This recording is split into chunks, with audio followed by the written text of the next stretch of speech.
The risk of giving in to temptation is as old as humanity, but there are reasons to think that people today are having to work harder to resist it, particularly when it comes to consumer behavior. Digital technology has made it easier and faster to buy goods and services in an instant, without the delays of processing that once comprised an inbuilt cooling-off period. This might sound like a headline from today's papers, but in fact it was from an article in the Financial Times published 7 years ago, almost to the day. At a time when Klarna was around, yes, but only just beginning its global expansion, when Affirm was only 2 years old, and Afterpay just a few months old.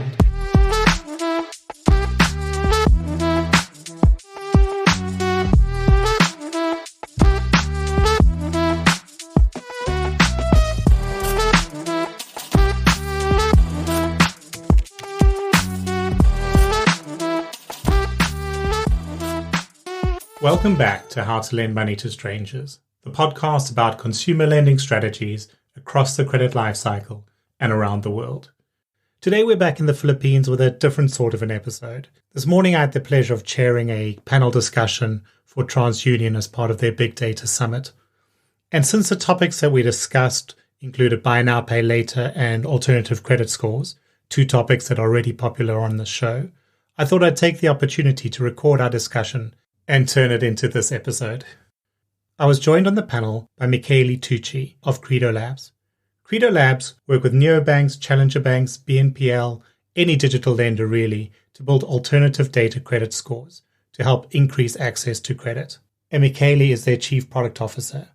Michele has held product management, business development, and international consulting roles and has delivered projects in 51 countries around the world. He was joined by André Marques, Head of Provenir Sales for Asia Pacific. Loved by startups and trusted by decacorns, André and his team help institutions to adapt to a digital-first world where everything is instant. Like Michele, he's internationally experienced, having previously held roles as a strategy director and worked across Europe, Africa, the Middle East, and the Americas.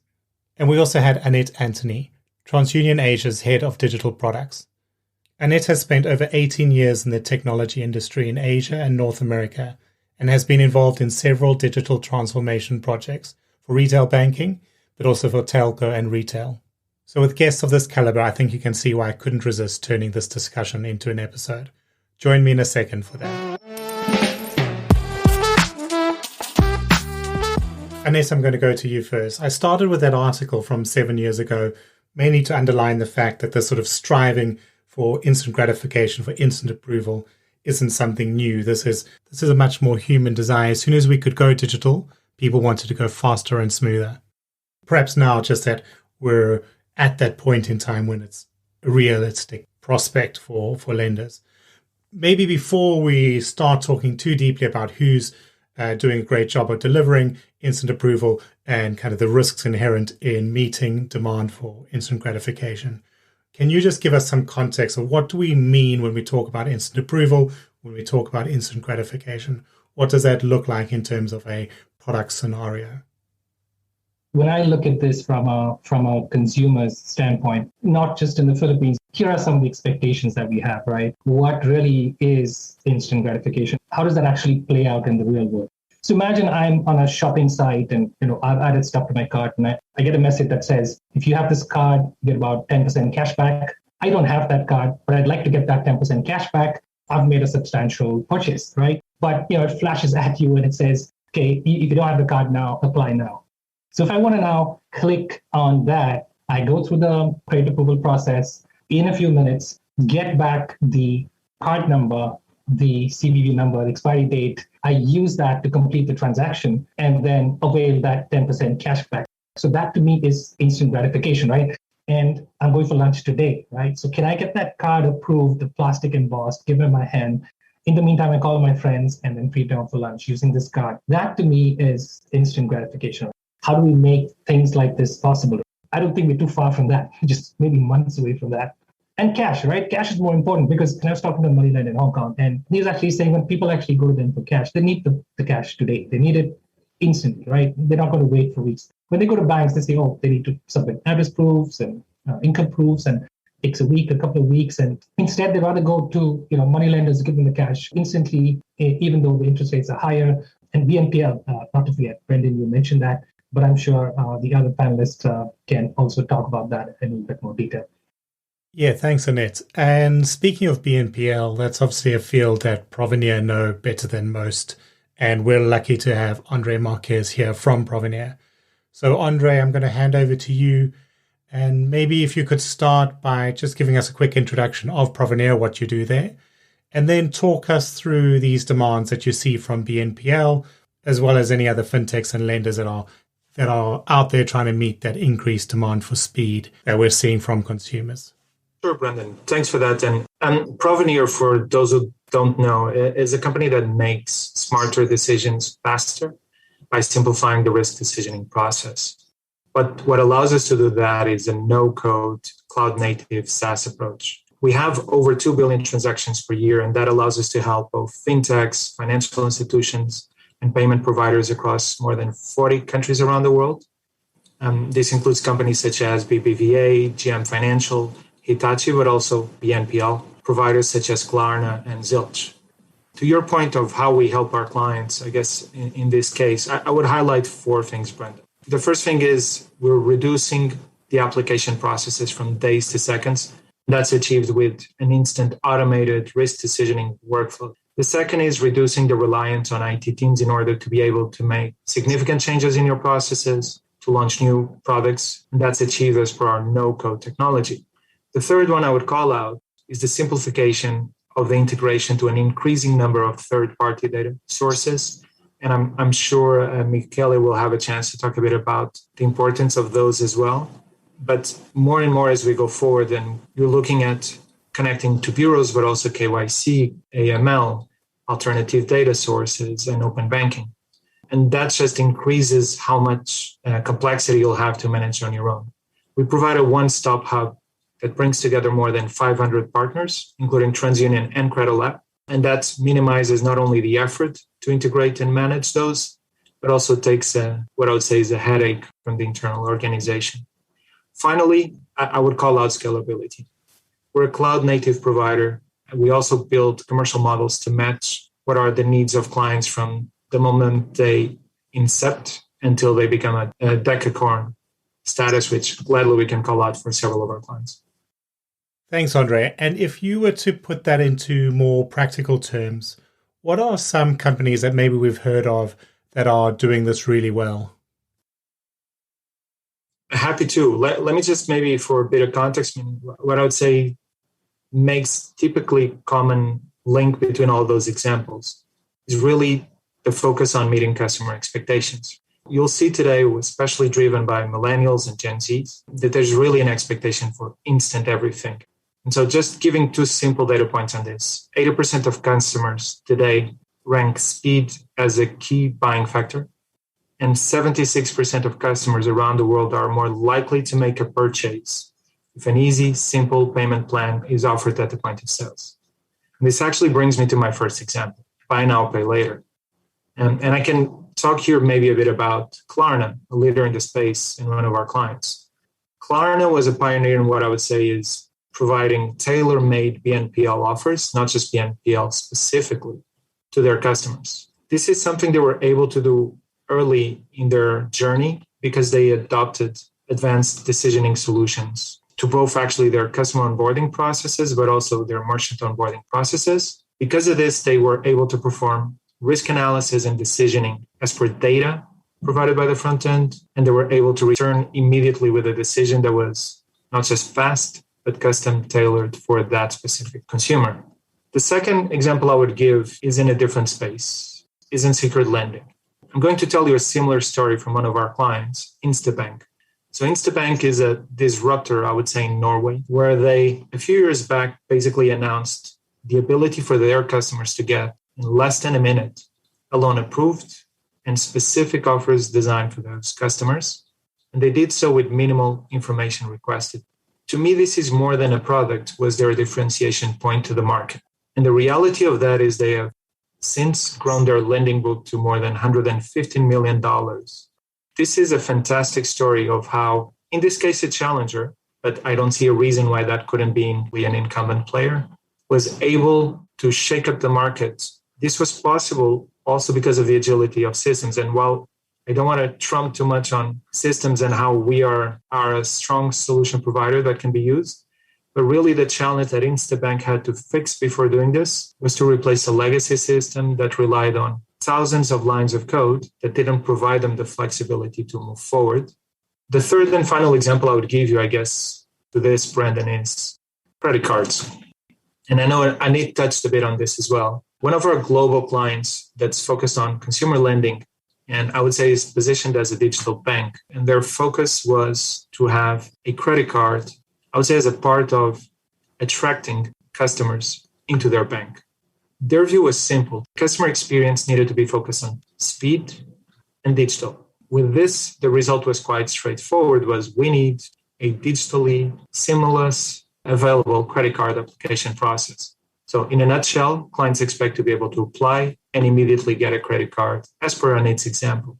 We were actually able to deliver a decision response in less than 5 seconds, despite more than 20 third-party integrations and more than 5,000 business rules, as well as machine learning models. And I think that's really the challenge you need to be able to consider if you want to get into a world now of instant gratification. So in my introduction, I read that passage from the Financial Times as a reminder that the search for instant is fairly well established. But as you were speaking there, you helped crystallize something in my mind when you brought up the idea of incumbents versus disruptors. Because for a while now, lenders have been able to offer instant in the form of pre-approved loans or shadow offers that were sitting in the background. But they could only do that to existing customers because they would look at the data of the existing customers and then decide what they would lend if they were asked. But for the bulk of people sitting outside the organization, they couldn't. Now, that gave incumbents an advantage because incumbents had customers. And it was very hard for a disruptor to grow because they kind of needed to bring customers on board, and then they could only offer those customers the best possible experience. And particularly if I think like a country like the Philippines, logistics were just holding back that growth. So if a customer had a credit card, they were on the credit bureau, sure, you could offer them a digital experience that could be very fast approaching instant. But the bulk of people weren't there. And to try and service them, to try and bring them on board, you had to rely on either very unreliable or very expensive processes to get the word out. But now the industry is starting to get its head around alternative data, thanks in part to companies like Credolab. So, Michele, let me bring you in here. And can you talk a bit about what alternative data and the scores powered by alternative data bring to the table, even when you look at a market that has a strong credit bureau, has very predictive credit bureau scores? Yeah, thank you, Brandon, and thank you to TU for having me here. Having credit bureau scores, credit bureau data is important. As Credolab, we are not advocating for changing that. We position ourselves, as well as other alternative data providers and alternative score providers, as complementary. So traditionally, you had a credit history, and that was good to assess existing customers, to assess the creditworthiness of customers that are known to the credit bureau. But as you said just now, and André as well, what if the customer is new to the bureau? How do you provide an instant gratification, and how to bring those customers into the bureau without them having to go to payday lenders, for instance, or to illegal lenders? So the two sets of data work really well together. They complement each other. Of course, the predictive power of alternative data is higher where there is no credit bureau data or there is a thin file. But the uplift in terms of marginal Gini points is also important on the bureau population. And the reason is that we are assessing two different components of the same customer, the same applicant. The bureau tends to focus on the ability to repay. When we look at Credolab's data, we focus more on the behavioral aspect. We focus on the willingness to repay. So when you combine the two, affordability and ability to repay with the willingness to repay, you have a stronger assessment of that particular individual. Also, I'd like to bring in examples of tech companies that claim to have a lot of data. You can think of Grab or Traveloka, for instance, in Indonesia. Massive consumer brands that offer a lot of services to customers, and they are all into buy now, pay later now.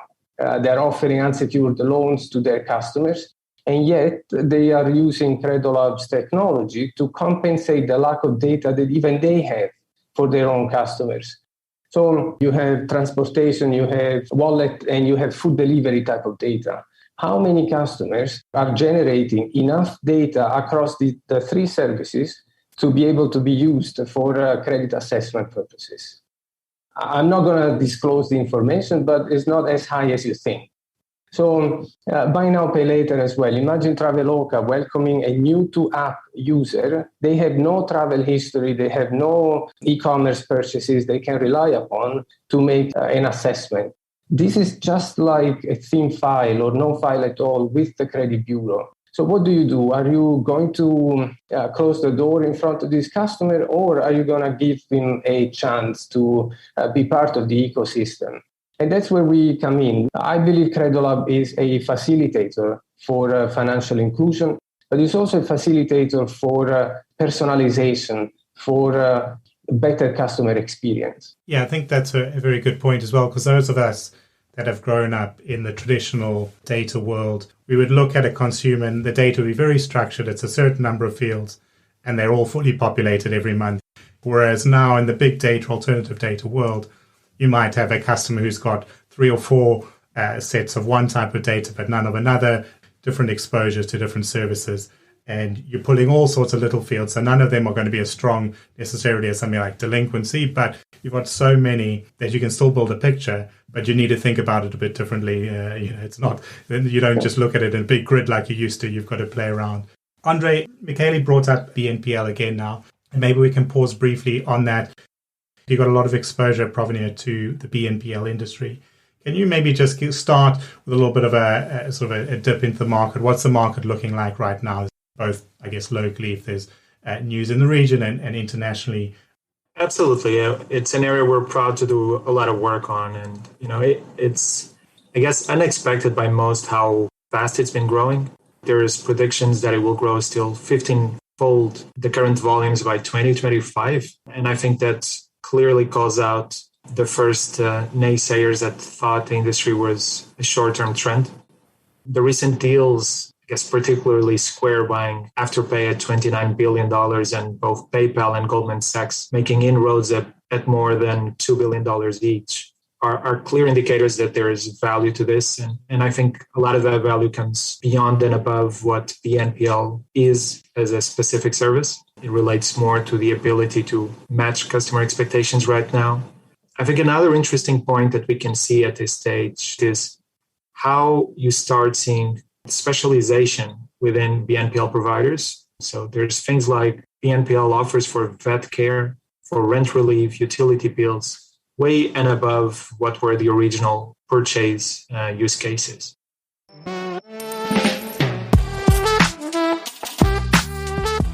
Another area I would like to highlight, I guess, is regulation, right? It's been early days and regulation bodies are still looking into how they're going to do it. But if there is one thing that seems more or less consistent and everyone can align to is that regulation is imminent. On the long term, I think this will be a clear fact, and the focus will necessarily be on credit safety, which will force retailers, consumers, and I would say providers to work together to make sure customers' interest is at heart. This will necessarily and once again force some changes, and the ones that have not prepared for it will probably struggle. Another point I would like to highlight, because as you said, there's a lot of headlines on this industry, but I'm not sure everyone sees the non-success stories. I think that's an interesting point to keep in mind as well. I would say some are no longer with us. Others, you can see struggles. And to your point, I would give an example from the region. Just earlier this week, Hula, a BNPL provider in the region, headquartered here in Singapore, but with presence in other markets, have announced both the exit of the current CEO, but also cutting jobs as they head for a restructuring effort. Looking back, I think there's a few interesting points I would like to call out here, and I only have an outsider's view to this story, but you would see Hula been visibly quite focused on growing their merchant network, and I would say expanding within the region. And as they've done that, they've been also building their own technical solutions while betting on what I would call is a simplified risk management approach where one fits all. I can't stop wondering if this is a matter of too many fronts diluting their attention.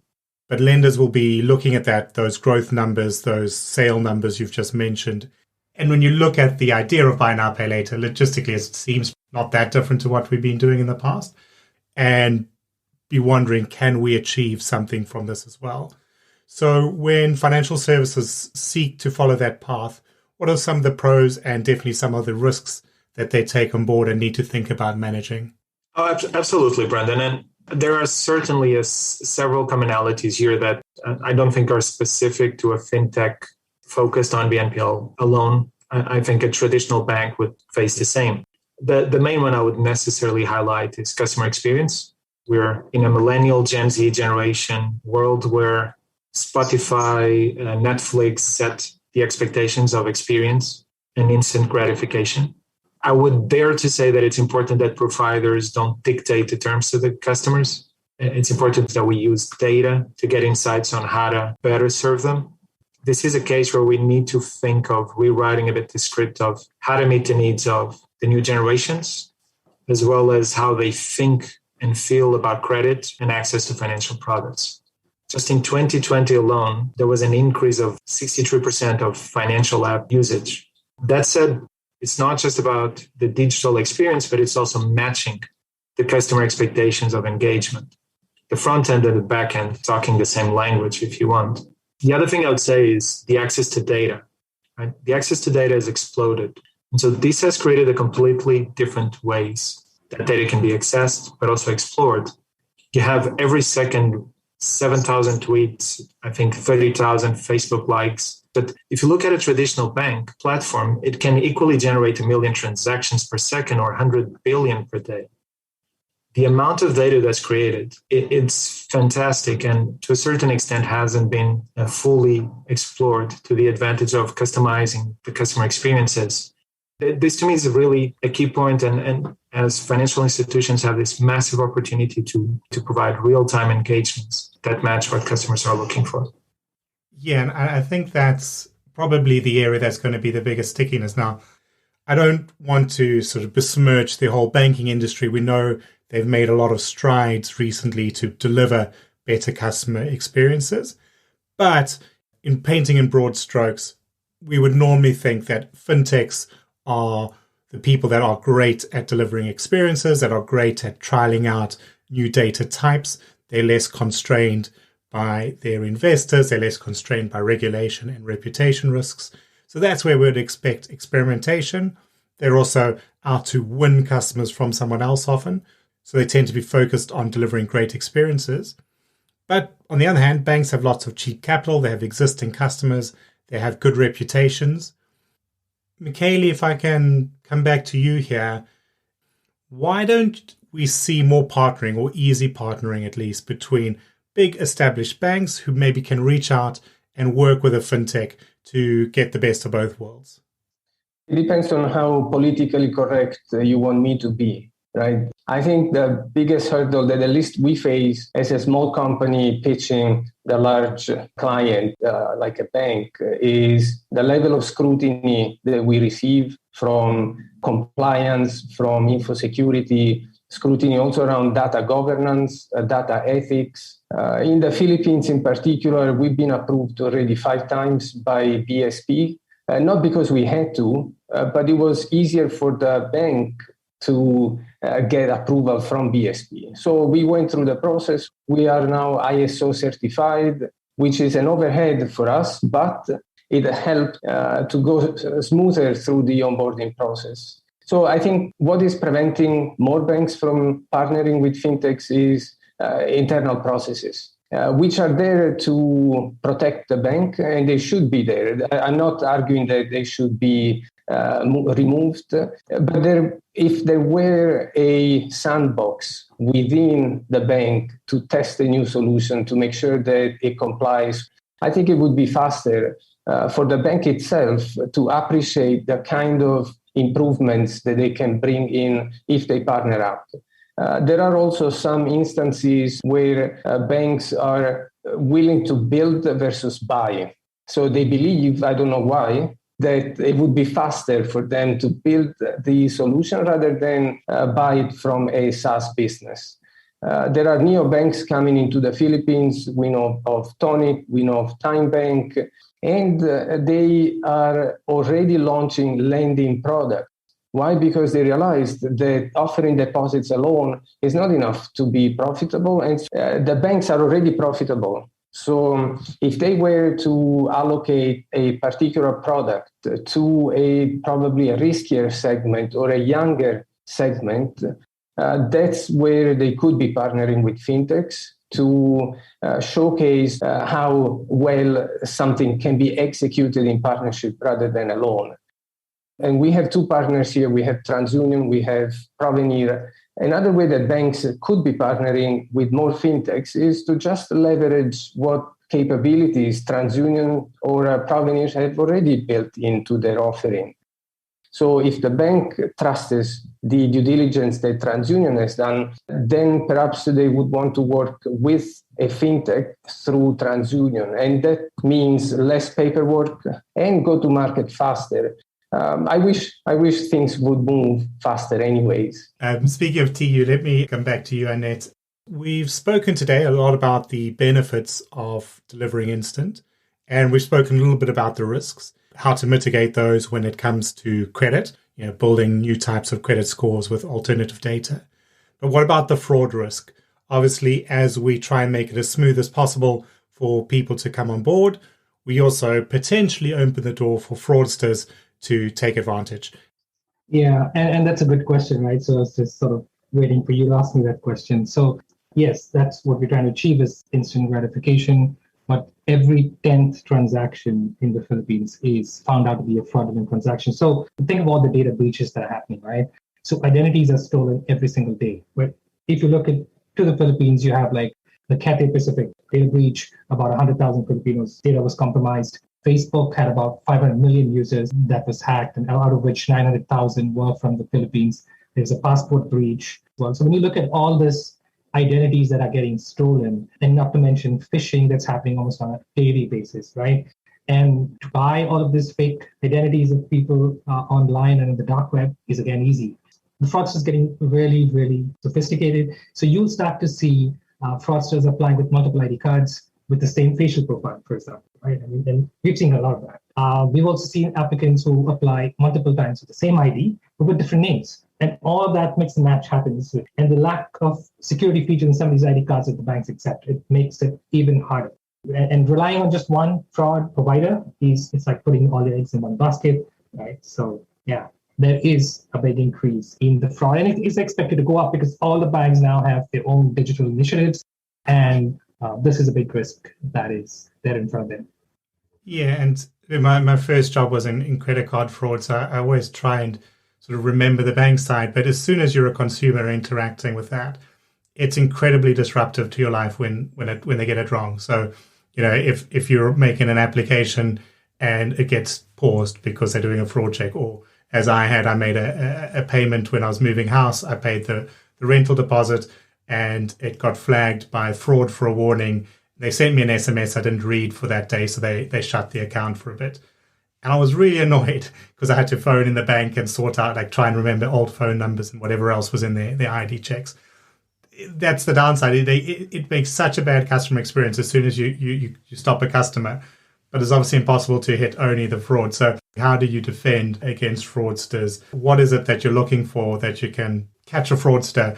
What's giving them away?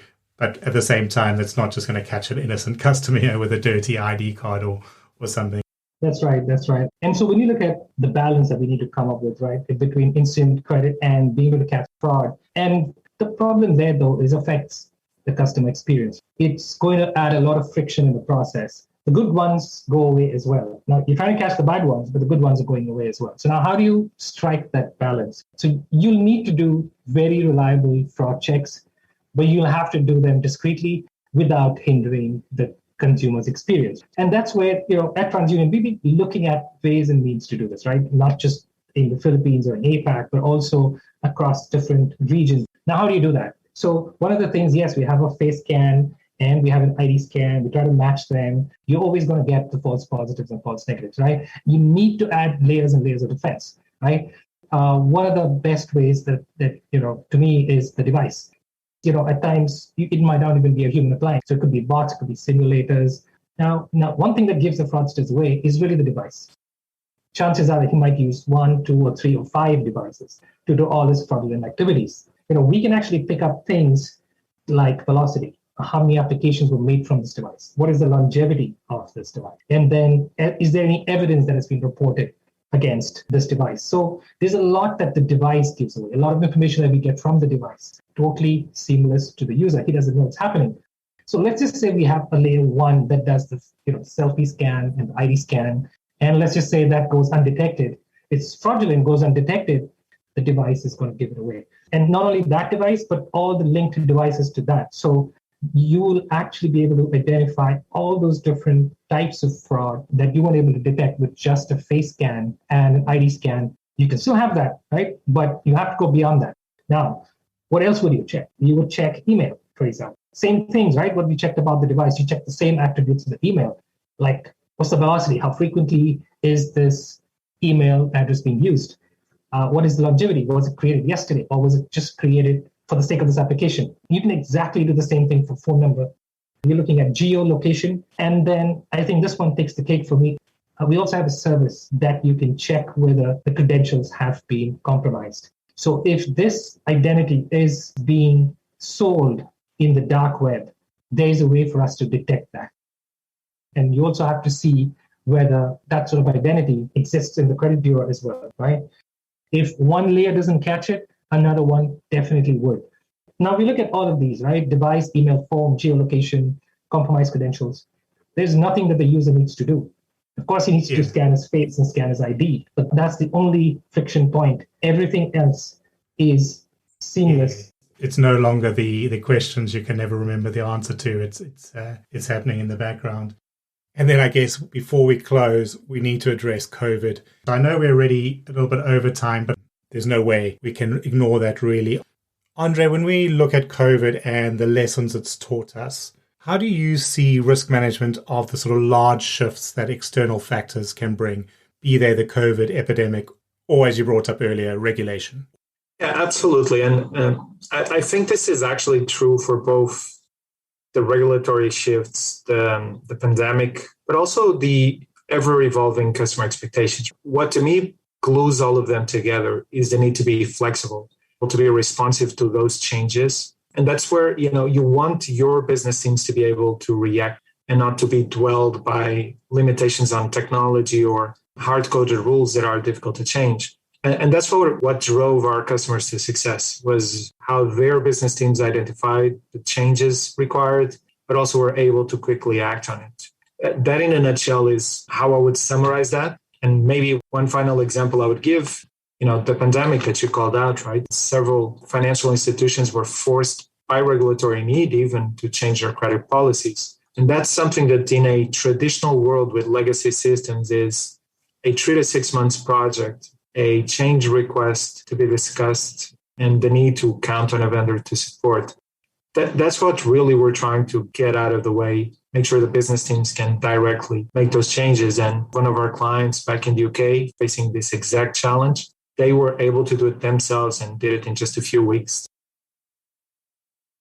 Yeah, hopefully we won't ever have another thing where 1 week it's normal and the next week everything's changed. But we were working with a client who had to reassign laptops from one group of staff to another because not everybody that needed to work from home had laptops. And it just sort of underlined these old systems were so structured that suddenly we had to change, and it was really difficult. Michele, the other big question about these sort of disruptions, it's obviously shaken up all our lives, but more than anything, probably our online lives. So got more people online, got different people online. That's obviously created the potential for new data for you, but also potentially changing the data you've already got.